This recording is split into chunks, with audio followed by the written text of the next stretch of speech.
So welcome back to the next lecture. आज जो हम डिस्कस करने जा रहे हैं आपका ये थर्ड चैप्टर है आपके एनसीईआरटी का, करंट इलेक्ट्रिसिटी। इसका थोड़ा सा आइडिया आपको आपके 11th क्लास 10th क्लास में आपने इसको पढ़ा होगा, उसी का थोड़ा सा एक्सटेंशन है और कुछ नई चीज़ें आपको इसमें बताई जाएंगी।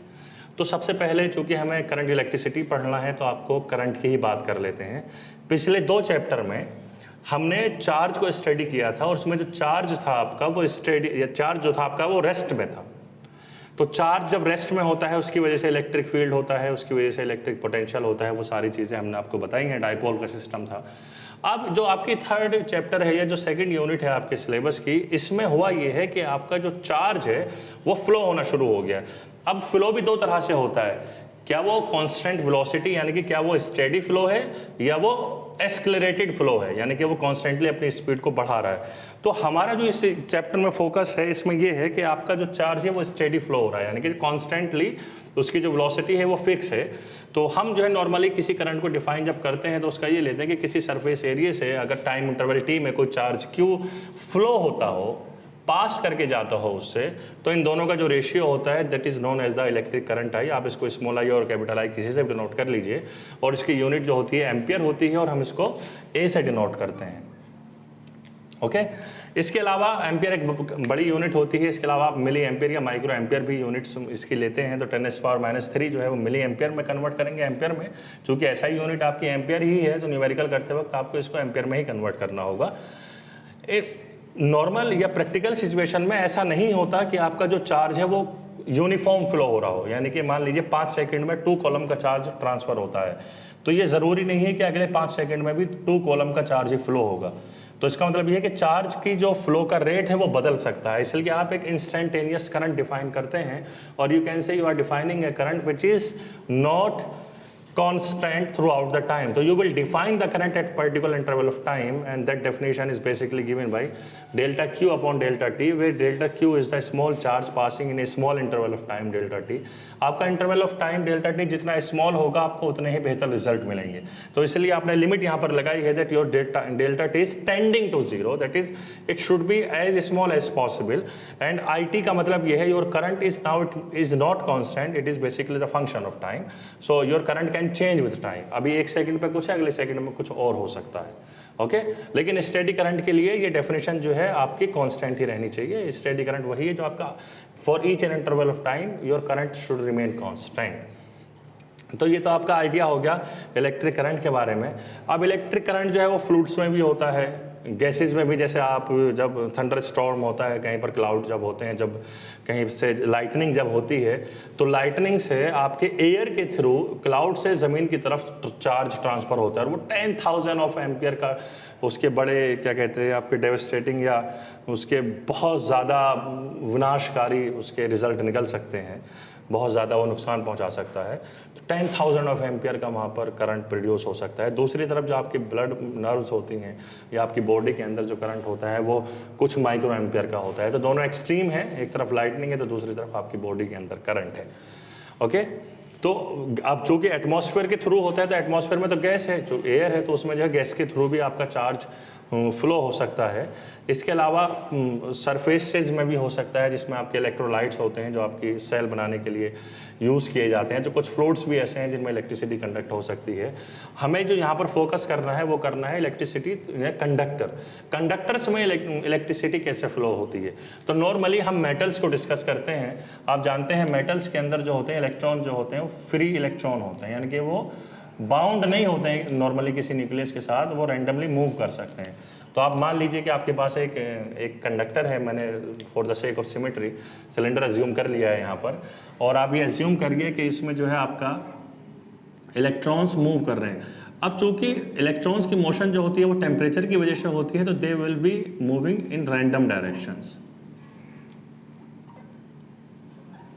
So although they will produce some current, but that current which depend on their velocity, and velocity is random, direction fix नहीं है कोई भी, तो इसलिए इनका जो ओवरऑल नेचर, ओवरऑल जो इनकी वेलोसिटी निकल के आती है, जो एवरेज वेलोसिटी अगर आप इसकी लेंगे, इनिशियली जो इनकी एवरेज वेलोसिटी होगी वो 0 होगी। इसको VI बार या इस तरह से आप इसको लिख सकते हैं, ये एवरेज का सिंबल होता है। आप दोनों तरफ इस तरह से लगा दें इस पर।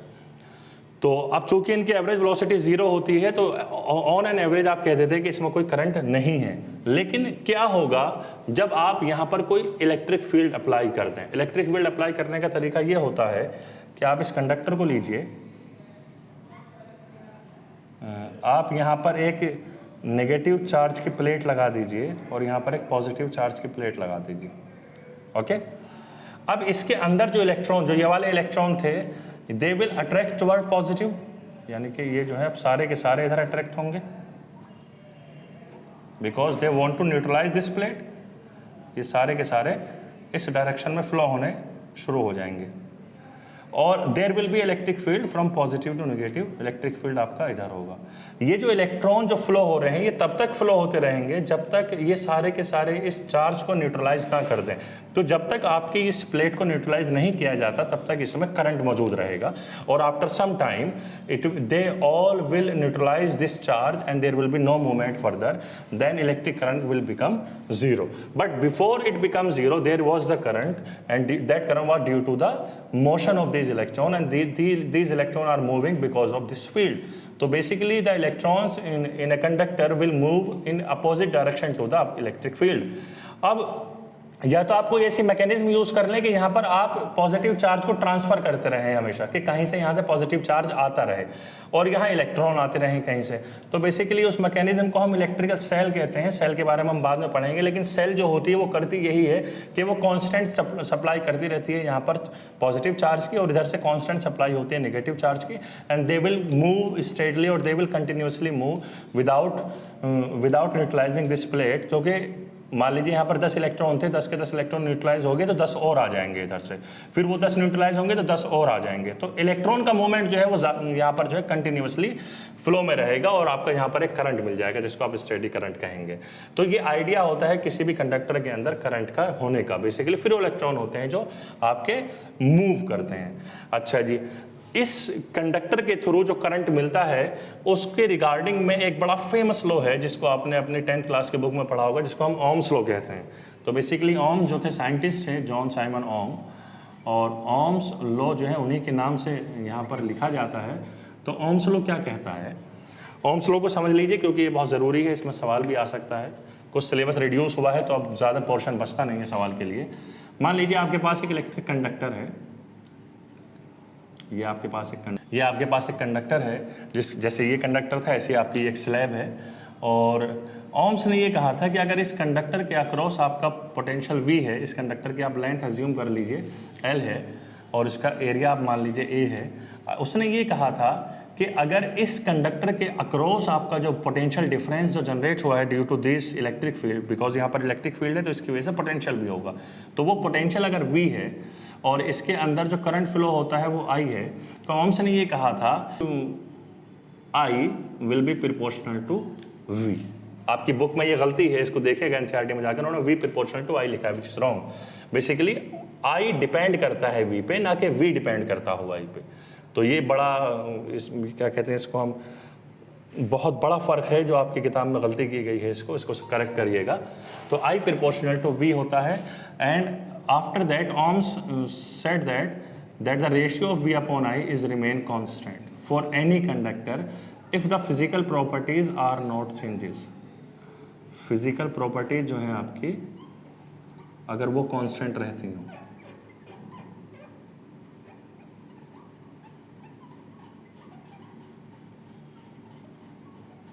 फिजिकल प्रॉपर्टीज के सेम रहने का मतलब ये है कि आप इसकी लेंथ को चेंज ना करें ड्यूरिंग द एक्सपेरिमेंट, और आप इसके एरिया को चेंज ना करें, आप इसके टेम्परेचर को चेंज ना करें।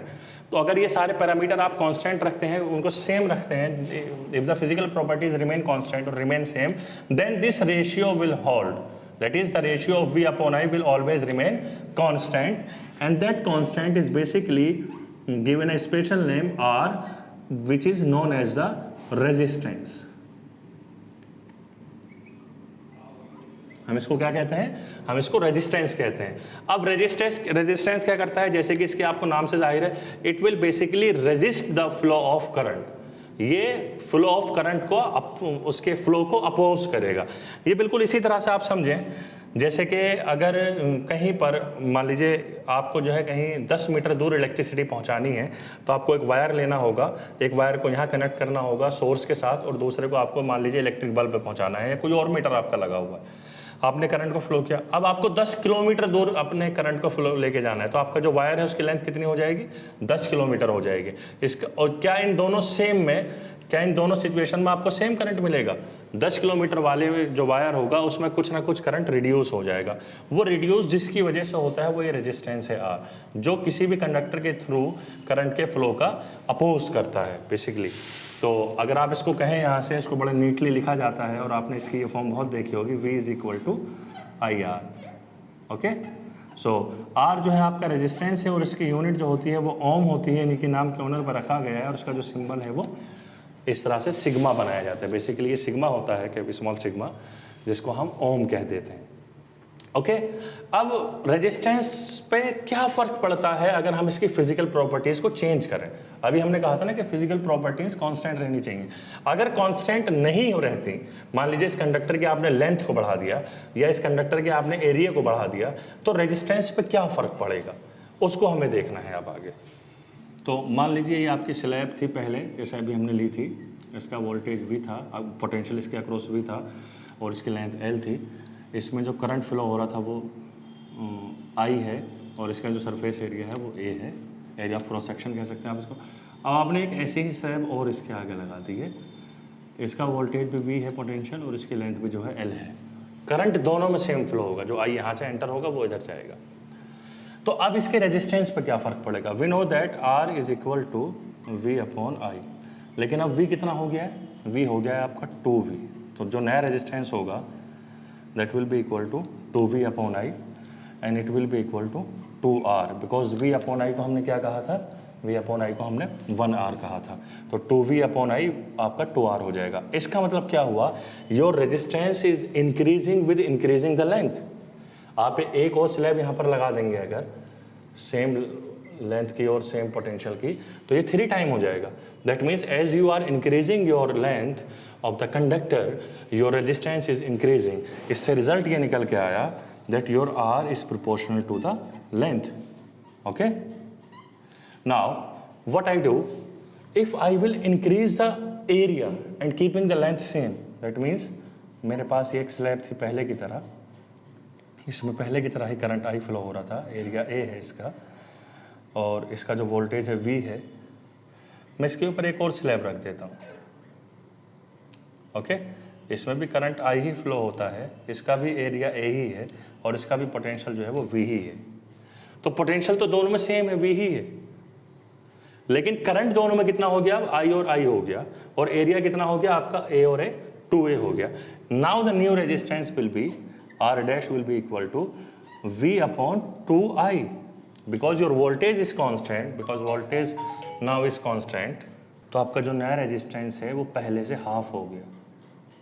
ओके, इसका ये मतलब होता है कि अगर आप if you are increasing the area of a conductor then your resistance is decreasing, that means your resistance is inversely proportional to the area of the conductor. These are the effect on the resistance due to the physical properties of the system।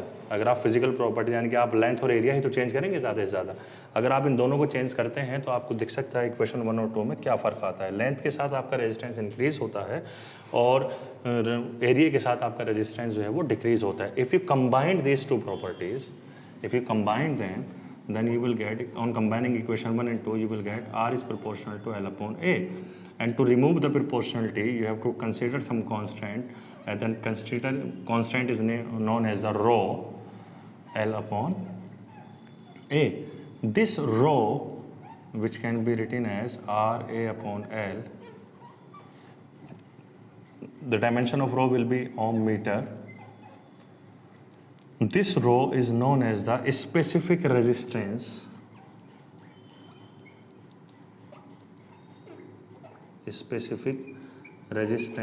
or more generally you known as resistivity।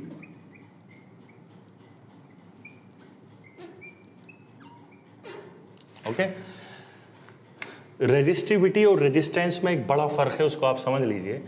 एक फ़र्क इसका ये है कि आप resistance को length और area change करके चेंज कर सकते हैं, लेकिन आपकी जो रेजिस्टिविटी है ये इंट्रिंसिक प्रॉपर्टी होती है किसी मटेरियल की, वो उस मटेरियल की फिजिकल ज्योमेट्री पे, उसकी फिजिकल डायमेंशंस पे डिपेंड नहीं करती है। अगर आप किसी सरफेस का एरिया लेंथ इंक्रीज या कुछ भी कर दें, उसका रेजिस्टेंस तो चेंज होगा लेकिन उसकी रेजिस्टिविटी चेंज नहीं होगी। ये उस मटेरियल के स्ट्रक्चर पे डिपेंड करती है बेसिकली। जैसे मान लीजिए कॉपर की रेजिस्टिविटी 10⁻⁻⁸ के ऑर्डर की है, तो कॉपर का वायर चाहे 10 किलोमीटर लेंथ का हो या 10 मिलीमीटर की लेंथ का हो, उसकी रेजिस्टिविटी हमेशा 10⁻⁻8 ही रहेगी, वो नहीं बदलेगी। तो रेजिस्टिविटी जो होती है वो इंट्रिंसिक प्रॉपर्टी होती है किसी मटेरियल की। हाँ, रेजिस्टेंस आपका बदल जाएगा अगर आप उसकी लेंथ को चेंज कर देंगे, आप वायर के एरिया को चेंज कर देंगे, लेकिन आपकी रेजिस्टिविटी कभी नहीं बदलती। It's basically depend on the material. Once you choose the material then it will remain constant for all length and for all area. Silver की रेजिस्टिविटी जितनी भी है वो कांस्टेंट रहेगी, उसकी लेंथ पर फर्क नहीं पड़ेगा, उसके एरिया से फर्क नहीं पड़ेगा, उसके टेम्परेचर से फर्क नहीं पड़ेगा। बेसिकली टेम्परेचर से फर्क पड़ता है, वो मैं डिस्कस कर लूँगा आगे, लेकिन लेंथ और एरिया से ये इंडिपेंडेंट होती है। ओके, तो this is about resistance and resistivity. Ohm's law की जो फॉर्म मैंने अभी आपको बताई है, दैट इज V = IR, ये आप बहुत पहले से पढ़ते आ रहे होंगे, आपको 10th क्लास में पढ़ाई गई होगी। ओम्स लॉ की एक और फॉर्म होती है, उसको हम कहते हैं microscopic form of Ohm's law. वो आप फॉर्म पहले नहीं पढ़े होगे, उसको यहाँ पर देख लीजिए। आपको पता है कि ये कंडक्टर आपने कंडक्टर की लेंथ आपने L कंसीडर की है, इसके अक्रॉस जो पोटेंशियल डिफरेंस है उसको आपने V माना है। इसके अक्रॉस जो इलेक्ट्रिक फील्ड होगा वो कितना हो जाएगा, V/D। एक जगह हमने बताया है आपको, that means your potential will be equal to into L. Therefore, this law will become, equation 1 will now become EL is equal to IR. But R is rho L upon A. So you can write the value of R.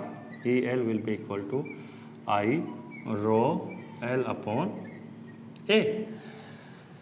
Now we will define a quantity which is known as the current density. Current density ये क्या होती है, इसको small j से denote किया जाता है, and it is equal to current per unit area, and this area will always be perpendicular to the direction of the flow of the current. यानी कि अगर करंट आपका इस डायरेक्शन में फ्लो हो रहा है तो एरिया जो होगा इसके परपेंडिकुलर लिया जाएगा। सो इसकी जो डायमेंशन है वो इसके पैरेलल आ जाएगी। तो this area should be perpendicular to the direction of the flow, इसलिए ये एरिया वेक्टर बन जाता है और ये आपकी जो क्वांटिटी होती है ये फिर वेक्टर में कन्वर्ट हो जाती है। एरिया तो वैसे स्केलर होता है, लेकिन जो एरिया वेक्टर है आपका वो वेक्टर क्वांटिटी होती है। तो इन मैग्नीट्यूड फॉर्म जब आप मैग्नीट्यूड लेंगे तो आप इसको जनरली ऐसे ही लिखते हैं, current per unit area that is I/A। इसकी डायमेंशन भी क्या होगी, एम्पियर पर मीटर स्क्वायर हो जाएगी, ampere to metre to the power -2, because I जो है एम्पियर है और A जो है आपका एरिया है, तो इसकी डायमेंशन एरिया पर मीटर स्क्वायर हो जाएगी।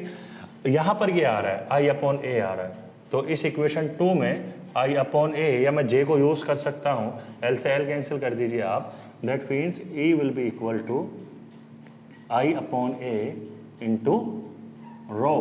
और I/A को अभी आपने क्या कहा है, इसको अभी आपने कहा है कि ये आपकी करंट डेंसिटी है J।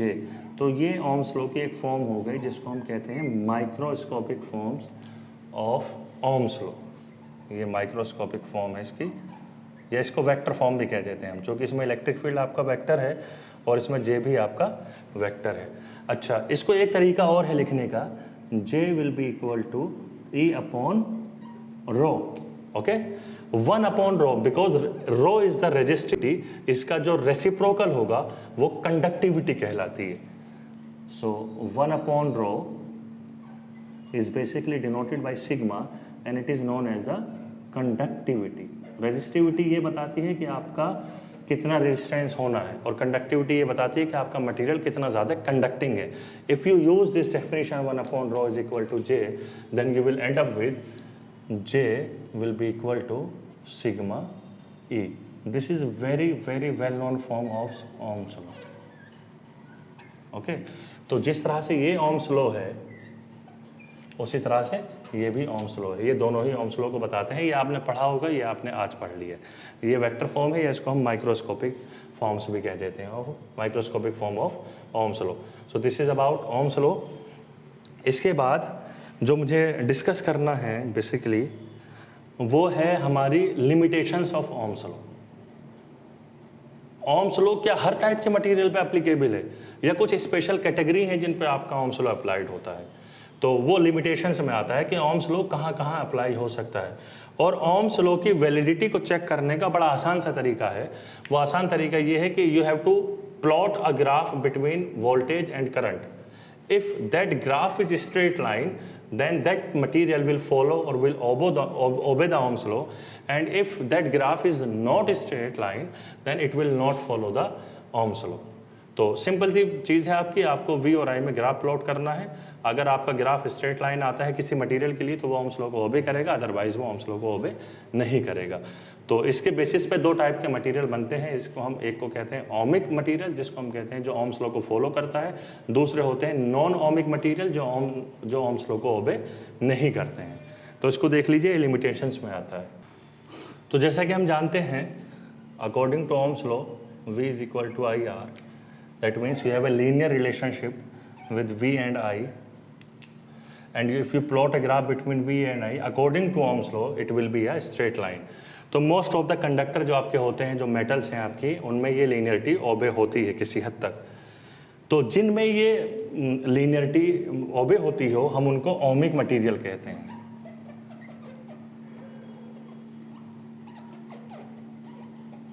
ओके तो जो ओम्स लॉ को ओबे करेगा उनके बीच में उन मटेरियल्स के लिए, जैसे कॉपर की मैं बात करूं, अगर मैं कॉपर का कोई वायर लेके V और I की रीडिंग्स लूं तो उनमें जब ग्राफ प्लॉट किया जाएगा तो it will be A straight line. इसी तरह से सिल्वर है, इसी तरह से कोई और भी मेटल हो सकती है, गोल्ड है। लेकिन कुछ ऐसे भी डिवाइसेस हैं जिनमें ये प्रोपोर्शनलिटी फॉलो नहीं होती। एक बड़ी फेमस डिवाइस है जिसको हम डायोड कहते हैं। बेसिकली जब आपका लास्ट चैप्टर पढ़ाया जाएगा सिलेबस का, उसमें आपको ये चीज़ नज़र आएगी। उसमें जो V और I के बीच में जो ग्राफ आता है वो कुछ इस तरह का ग्राफ आता है। You can see the graph between V and I is not a straight line. तो overall this diode is not going to follow the Ohm's law, but if you still want to use Ohm's law in this device which is your diode, then this linear region can follow the Ohm's law. तो overall तो ये आपका Ohm's law नहीं follow करेगा, ये एक non ohmic device हो गई। लेकिन उन नॉन ओमिक डिवाइसेस का भी कुछ हिस्सा ओम्स लॉ को ओबे कर सकता है, और वो हम यूज़ भी करते हैं। जब मैं आपको डायोड पढ़ाऊंगा तो आप उसमें देख लीजिएगा इस चीज़ को। इसी तरह से अगर आप एक टॉर्च की बात करें और टॉर्च में अगर आप V और I के बीच में ग्राफ प्लॉट करें तो it will be like this. ये तो और भी ज़्यादा फॉलो नहीं करता है। यहाँ पर तो कुछ ऐसी भी वैल्यूज़ हैं कि एक जो है सिंगल V के आपके जो है I की जो है सेम वैल्यूज़ होंगी फॉर 2V के लिए। यानी कि यहाँ पर V1 है, यहाँ पर V2 है, यहाँ पर भी इसकी वैल्यू जो है वो I0 है, और V2 के लिए भी इसकी वैल्यू जो है वो I0 है। ये तो और भी ज़्यादा फॉलो नहीं करता है। जबकि इस रिलेशनशिप के according for every and each value of I there will be a different V। यानी कि जैसे जैसे आपका V चेंज होगा वैसे वैसे आपकी I भी चेंज होनी चाहिए। तो ये तो यूनिक रिलेशनशिप भी नहीं शो करता है। तो ये कुछ ऐसे एग्जाम्पल हैं जो आपके ओम्स लॉ को फॉलो नहीं करते हैं। तो जो ओम्स लॉ को फॉलो करते हैं आप उनको ओमिक मटेरियल या ओमिक डिवाइसेस कहते हैं, और जो ओम्स लॉ को फॉलो नहीं करते हैं आप उनको नॉन ओमिक डिवाइसेस या नॉन ओमिक मटेरियल कहते हैं। जो अगला टॉपिक है आपका इस चैप्टर का वो ड्रिफ्ट वेलोसिटी है, और आई थिंक ये फेवरेट टॉपिक है एग्जामिनर्स का सवाल पूछने के लिए। 95% इस टॉपिक से अगर सवाल किया जाता है तो उनमें ड्रिफ्ट वेलोसिटी ज़रूर होती है। तो ड्रिफ्ट वेलोसिटी से पहले आप ये समझ लीजिए, हमने अभी आपको एक चीज़ डिस्कस की थी जब मैंने इस चैप्टर को शुरू किया था कि किसी भी कंडक्टर के अंदर जो इलेक्ट्रॉन होते हैं वो रैंडमली मूव करते रहते हैं। उनकी जो डायरेक्शन होती है वो सबकी रैंडम होती है। अब ये एक दूसरे से कोलाइड भी करेंगे। कोलाइड करने के बाद इनकी डायरेक्शन चेंज हो जाएगी, वेलोसिटी वापस उतनी ही होती है, क्योंकि आप ये मानते हैं कि जो कोलिजन है वो इलास्टिक है। तो इलास्टिक कोलिजन में बिफोर और आफ्टर जो वेलोसिटीज़ होती हैं वो सेम रहती हैं, डायरेक्शन उनकी चेंज हो सकती है। तो ओवरऑल जो इसकी वेलोसिटी होती है, इनिशियल एवरेज वेलोसिटी जो मैंने बताई थी आपको, वो ओवरऑल जो होगी वो उसकी 0 हो जाएगी। But what will happen if you applied electric field. आपने उसमें देखा था कि इलेक्ट्रिक फील्ड जब आप अप्लाई करते हैं तो इलेक्ट्रिक फील्ड के अपोजिट डायरेक्शन में आपके इलेक्ट्रॉन फ्लो होना शुरू हो जाते हैं। अगर आपने इलेक्ट्रिक फील्ड इस डायरेक्शन में अप्लाई किया है, then electron will start to move in opposite direction. अब चूंकि ये मूव करना शुरू कर रहे हैं तो उनके पास कुछ एक्सेलरेशन भी होना चाहिए. भाई इनिशियली वेलोसिटी इनकी जीरो थी, लेकिन फाइनली इनकी वेलोसिटी जो है after application of the electric field is not zero. That means you have apply some force and that force is came from the electric field. We know that force is equal to QE. If you are applying electric field on a charged particle Q, which is electron in this case, then you are basically applying a force, and force is also equal to mass into acceleration, because all charged particle mostly have the masses, जैसे electron का भी mass होता है. तो these two equalities will hold. Charge will be the charge of electron and it will be equal to mass time acceleration. That means the acceleration produced due to this electric field in this conductor will be equal to minus EE upon m. Now apply the first equation of motion.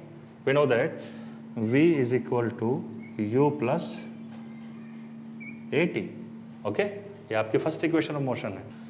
Therefore the final velocity will be equal to initial velocity and some acceleration which is minus e. Minus यहाँ पर नहीं है लेकिन इसका minus ये आ रहा है E upon m into t. Okay, if you take the average, then average of the final velocity will be equal to the average of initial velocity. Electric field आपका कांस्टेंट है तो इसका कोई एवरेज नहीं होगा, मास भी कांस्टेंट है, and average of the time interval. Average हमने टाइम का क्यों लिया है? क्योंकि for each collision the time will not be a constant. हो सकता है कोई कोलिजन जल्दी हो जाए, हो सकता है कोई कोलिजन बाद में हो जाए. तो दो कोलिजन के बीच का जो टाइम इंटरवल है वो कांस्टेंट नहीं होता if you are strictly speaking. But कुछ कोलिजन देर में हो जाते हैं, कुछ कोलिजन पहले हो जाते हैं. तो जब आप एवरेज लेते हैं तो उस एवरेज टाइम इंटरवल को आप कहते हैं relaxation time. This average time will be known as the tau. हम इसको टाउ से डिनोट करते हैं, नाम इसको पढ़ा जाता है TAU, tau, and this is known as the relaxation time. Relaxation time क्या होता है? It is a time difference और time interval between two successive collision. हर कोलिजन इक्वल टाइम इंटरवल पर नहीं होगा, कुछ ज़्यादा में होंगे कुछ कम में होंगे, लेकिन ऑन एन एवरेज आप इसको एवरेज टाइम को टाउ से डिनोट कर देते हो. और आपकी जो एवरेज वेलोसिटी इनिशियल थी वो आपकी जीरो थी. तो अब आपका क्या बचा?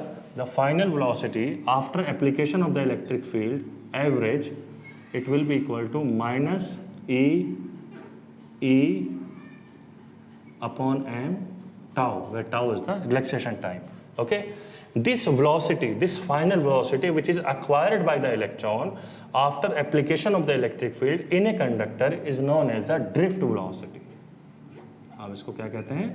drift velocity कहते हैं, and it is equal to minus EE upon m tau.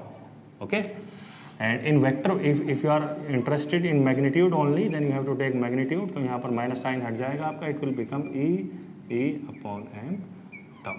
So this is your drift velocity. Drift velocity is the velocity acquired by the free electrons in a conductor after the application of electric field.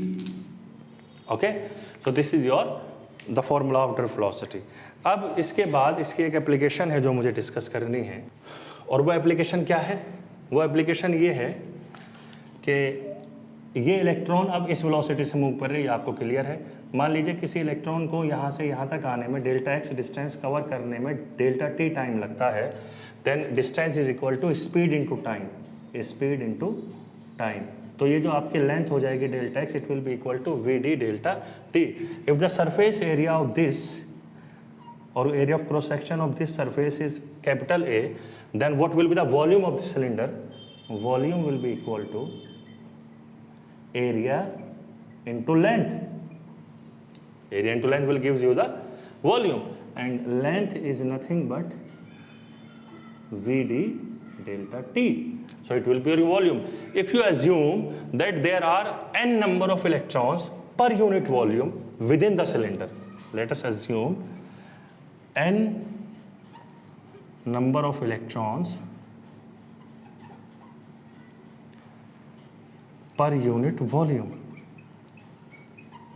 That means your n is now it is not representing the number of electron, it is basically representing the electron density. Electron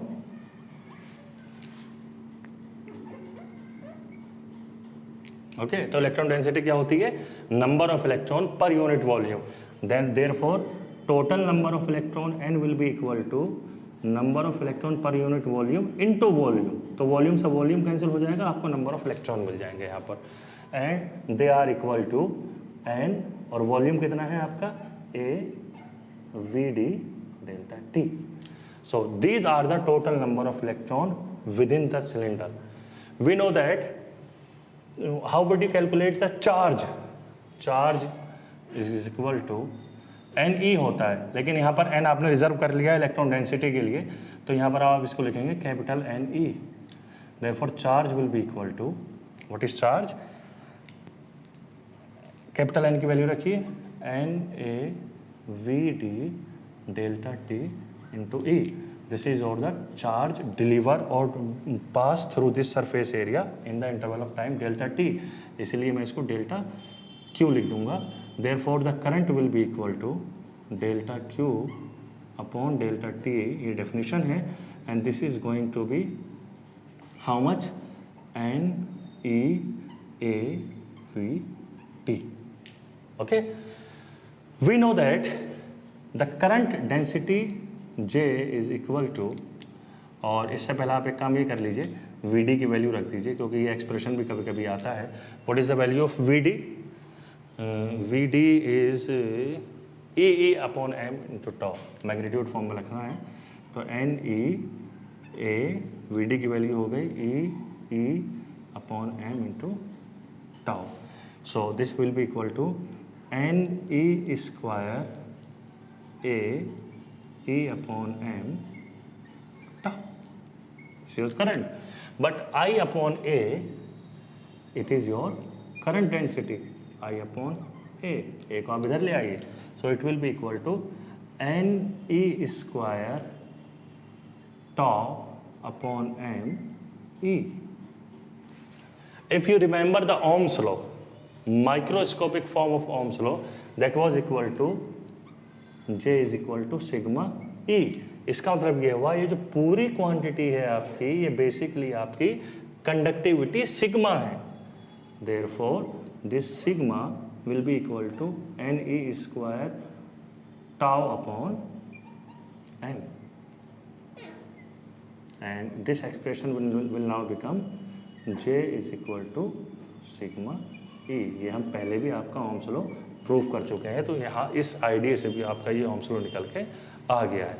अच्छा जी, इसके बाद चूँकि इसका जो reciprocal था वो resistivity थी, therefore resistivity will be equal to m upon Ne square tau. This will be your resistivity which is the reciprocal of conductivity. अब मेटल्स में होता क्या है, मेटल्स में जैसे जैसे आप उनको हीटअप करते हैं, उनकी जो रेजिस्टिविटी है वो इंक्रीज होती है. ये सवाल आता है कि वाई दिस इज हैपनिंग, तो उसका जवाब यहाँ से मिलेगा आपको. If you are increasing the temperature, that means the motion of the electron will increase. Now they will collide more frequently, यानी कि उनके बीच का जो कोलिजन है वो तेज हो जाएगा. पहले उनकी वेलोसिटी कम थी, आपने उनको हीटअप करना शुरू किया तो उनकी वेलोसिटी बढ़ गई. तो अगर वो पहले 1 सेकंड में टकरा रहे थे, हो सकता है वो आधे सेकंड में टकराएं, तो उनके बीच का जो कोलिजन का टाइम इंटरवल है which is known as the relaxation time, वो अब कम हो जाएगा. और अगर आपका टॉ कम हो गया तो आपका रो इंक्रीज हो जाएगा. इसीलिए मेटल्स में होता ये है कि आपका जो टॉ टेम्परेचर के साथ आपका टॉ डिक्रीज हो जाता है और आपका जो रेजिस्टिविटी है वो इंक्रीज हो जाती है. तो रेजिस्टेंस जो होता है मेटल्स का वो टेम्परेचर के साथ इंक्रीज करता है. Therefore resistivity will increase on increasing the temperature in the case of metals. On the other hand, जो आपके सेमीकंडक्टर या इंसुलेटर होते हैं, इंसुलेटर में ये तो घटता है, ये बात तो है, लेकिन उनमें नंबर ऑफ इलेक्ट्रॉन, देखो इंसुलेटर होता क्या है या सेमीकंडक्टर क्या होते हैं, उनमें इलेक्ट्रॉन जो होते हैं वो न्यूक्लियस के साथ बाउंड होते हैं. फ्री इलेक्ट्रॉन नहीं होते इनकी तरह. मेटल्स में फ्री इलेक्ट्रॉन होते हैं, लेकिन इंसुलेटर्स या सेमीकंडक्टर में इलेक्ट्रॉन जो है बाउंड होते हैं. जब आप टेम्परेचर को इंक्रीज करते हो तो वो बाउंड इलेक्ट्रॉन ब्रेक होने लगते हैं, अपना बॉन्ड ब्रेक करने लगते हैं. इसका मतलब ये है कि now free electron are increasing their number. Metals में तो ऑलरेडी हैं, लेकिन वहाँ पर ऑलरेडी नहीं होते. वहाँ पर तो टेम्परेचर जैसे आप बढ़ाओगे तो फिर इलेक्ट्रॉन बढ़ते चले जाते हैं. तो कोलिजन तो टाइम तो कम होता है, लेकिन उसके साथ साथ n कहीं ज़्यादा इंक्रीज होता है. जब जब ये जो है आपका डिक्रीज होगा टो, लेकिन n इंक्रीज होगा और जो आपका n है वो ज़्यादा इंक्रीज होता है एज कम्पेयर टू टो, तो जब आपका n ज़्यादा इंक्रीज होगा तो आपका रो जो है वो डिक्रीज हो जाएगा। तो in the case of semiconductor और insulator your resistivity will decrease on increasing the temperature. This is the case of semiconductor और इंसुलेटर्स। ओके, इसके बाद जो टॉपिक था वो आपकी बुक में था पहले कॉम्बिनेशन ऑफ रेजिस्टेंसेस। तो सीरीज और पैरेलल कॉम्बिनेशन होता है वो आपके सिलेबस से हटा दिया गया है, इस बार नहीं है उसको, और ये आपका 10th क्लास में पढ़ाया जा चुका है, सीरीज और पैरेलल जो कॉम्बिनेशन होता है। तो कॉम्बिनेशन ऑफ रेजिस्टेंसेस में जो पहला कॉम्बिनेशन होता है वो सीरीज का होता है, और इसका जो रिजल्टेंट होता है वो होता है R1 + R2 and R3 R4 R5। इसका प्रूफ नहीं है, सिलेबस में हटा दिया, मैं बता रहा हूँ आपको। दूसरा जो है वो पैरेलल है, पैरेलल में होता था 1/r = 1/r1 + 1/r2 + 1/r3 and so on. ये भी आपके हटा दिया गया आपके सिलेबस से इनका प्रूफ, लेकिन रिजल्ट आपको याद रखने हैं, इस पर न्यूमेरिकल चूँकि आपको करने रहेंगे अभी भी। इसके अलावा कलर कोडिंग एक टॉपिक हुआ करता था, वो भी आपका डिलीट कर दिया गया इस साल के पोर्शन से। जो लास्ट टॉपिक है इस चीज़ से मुतालिक वो है हीट एनर्जी और the energy across a conductor. तो ये भी आपको 10th क्लास में पढ़ाया गया है। एनर्जी आपकी होती है QV, ये पिछले यूनिट में भी हमने डिस्कस किया है, और हम जानते हैं I = होता है Q/T। तो इसका मतलब ये है कि Q = कितना हो गया, I × T हो गया। Therefore energy across a conductor will be equal to, Q की वैल्यू IT रख दीजिए तो इट विल बी VIT। अब according to Ohm's law V = IR। अब अगर आप V की ये वैल्यू यहाँ पर पुट कर दो, then it will become I² RT। And if you replace I with V/R, because I की वैल्यू क्या हो जाएगी, V/R हो जाएगी। तो आप जो है I की वैल्यू को रिप्लेस कर दीजिए, you will get V² R × T। तो ये आपके 3 फॉर्मूले हैं एनर्जी से related, heat energy developed across a conductor और एनर्जी अक्रॉस ए कंडक्टर, ये इसके 3 फॉर्मूले हैं, जो बेसिकली वर्क डन भी कहा जाता है कभी कभी। अब पावर क्या होती है, पावर होती है वर्क अपॉन टाइम। तो ये वर्क की जगह आपको एनर्जी लेनी है, तो आपको सब में से T हटा देना, आपको पावर मिल जाएगी। तो पावर के भी 3 फॉर्मूले आएंगे, VI, I² R and V²/R। ये पावर के तीनों फॉर्मूले यहीं से निकल के आए हैं, जो आपके ये 3 फॉर्मूले यहाँ पर थे। इसकी यूनिट होती है जूल और इसकी यूनिट होती है वॉट, जिसको हम W से डिनोट करते हैं। एक इंजीनियरिंग के हिसाब से एक यूनिट होती है, इसको हम हॉर्स पावर कहते हैं, HP, and it is equal to 746 watt. एक एनर्जी होती है, एक यूनिट होती है उसकी एनर्जी की kWh। तो इसका मतलब होता है 10⁻³ वाट, एंड 1 आवर को जो है सेकंड में कन्वर्ट करिए, 3600 सेकंड हो गए, तो इट विल बी 3.6 × 10⁻6 जूल। देखने में ये पावर की यूनिट लगती है, लेकिन बेसिकली ये एनर्जी की यूनिट है, और आपके घर की जो इलेक्ट्रिसिटी होती है उनका बिल भी इसी में आता है, kWh में। 1 kWh को आप 1 यूनिट बिजली कहते हो। तो इसे it is basically the energy and it is equal to 3.6 × 10⁻6 joule. I hope कि आपने इन सबको 10th क्लास में पढ़ा होगा कहीं ना कहीं।